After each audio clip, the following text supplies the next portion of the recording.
تو ایک مومن تو درود کے ساتھ جڑا ہوا ہے، وہ تو درود کے بغیر دن گزار ہی نہیں سکتا، الگ سے نہ بھی پڑھے تو اس کو نماز کے اندر درود پڑھنا ہی ہوتا ہے۔ درود ابراہیمی تو نماز کا حصہ بنا دیا گیا اور اس کو کثرت کے ساتھ درود پڑھنے کی ترغیب دی گئی۔ تو درود ایک ایسا وظیفہ ہے کہ جو اپنی زندگی میں جتنا زیادہ شامل کر سکتے ہو اتنا زیادہ شامل کر لو۔ ویسے بھی درود پڑھنے سے بچوں میں تقدس پیدا ہوتا ہے، بچے پاک دامن رہیں، عفت مآب رہیں، ان کی طبع میں تقدس رہے۔ آپ چاہتے ہیں، ہر ماں باپ چاہتا ہے، اور پھر دور موجود کے اندر جو فتنے ہیں تو بہت ضروری ہے کہ ہماری اولادیں تقدس مآب رہیں، تو ان کو درود کی ترغیب دو، تو اس کا عملی نتیجہ یہی ہوگا کہ ان میں تقدس کا جوہر پیدا ہوگا اور ان کی عصمت کی حفاظت رہے گی۔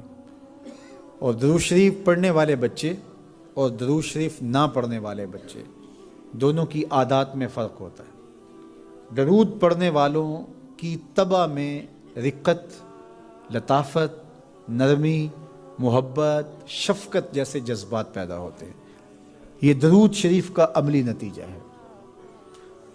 بعض لوگوں کو شکایت ہوتی ہے کہ ہمارے بچے بڑے اکھڑ ہیں، بڑے تند مزاج ہیں، بڑے سخت گیر ہیں، تو اس کا علاج کیا ہے؟ تو اس کا علاج یہی ہے کہ ان کو درود کی تسبیح دو۔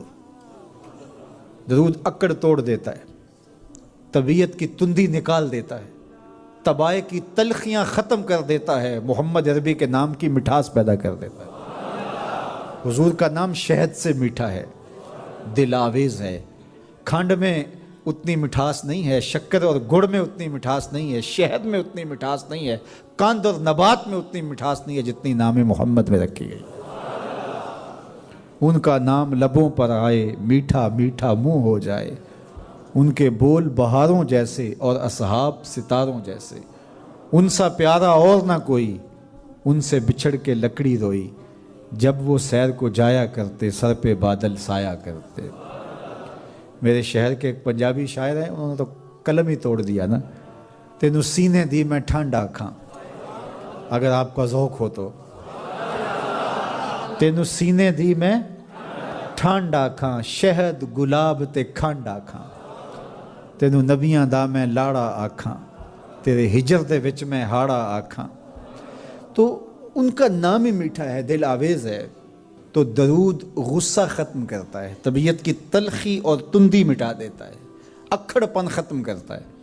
تو آپ اگر چاہیں کہ اولاد اکھڑ ہے تو ان کو کسی طرح درود پہ لے آئیں، درود کی تسبیح ان کے ہاتھ میں دے دیں، تو ان کی طبع میں نفاست بھی آئے گی، ان کی طبع میں لطافت بھی آئے گی، ان کی طبع میں رقت بھی آئے گی، ان کی طبع میں محبت بھی آئے گی، ان کی طبع کے اندر جو ہے وہ لیاقت بھی پیدا ہوگی۔ درود پڑھنے والا بچہ ذہنی استعداد میں درود نہ پڑھنے والے بچے سے بہتر ہوتا ہے۔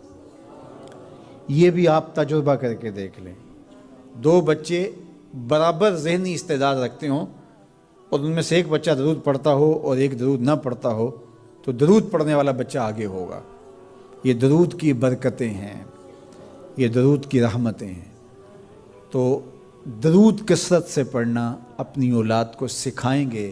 ہفتہ روزہ آپ محافل کا گھر میں انعقاد کر لیجئے اور اس میں صرف درود ہی پڑھ لیجئے، تو انشاءاللہ اس سے آپ دیکھیں گے کہ اولاد کو اس کا فرق پڑتا ہے۔ یہ تربیت کا ایک آسان نسخہ ہے اور یہ وہ وظیفہ ہے جس سے تھکن نہیں ہوتی، یہ وہ وظیفہ ہے جس سے طبیعت میں تلخی نہیں آتی۔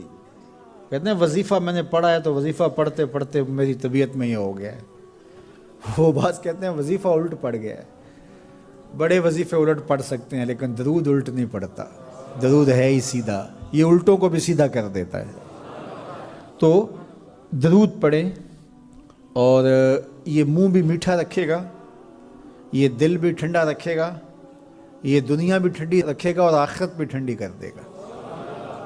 درود چراغ بھی ہے، درود کستوری بھی ہے، خوشبو بھی ہے، مہک بھی ہے، شہد بھی ہے، گلاب بھی ہے، کھنڈ بھی ہے، اور سینے کی ٹھنڈ بھی ہے۔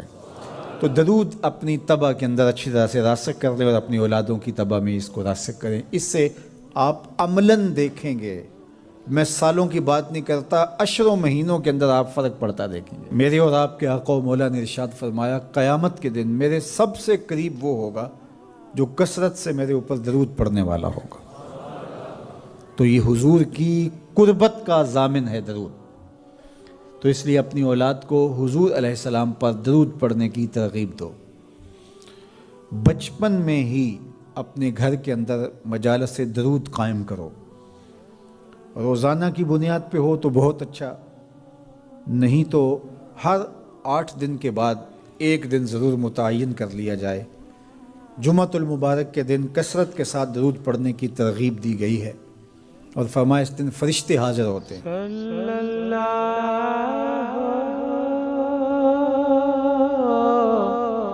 علیہ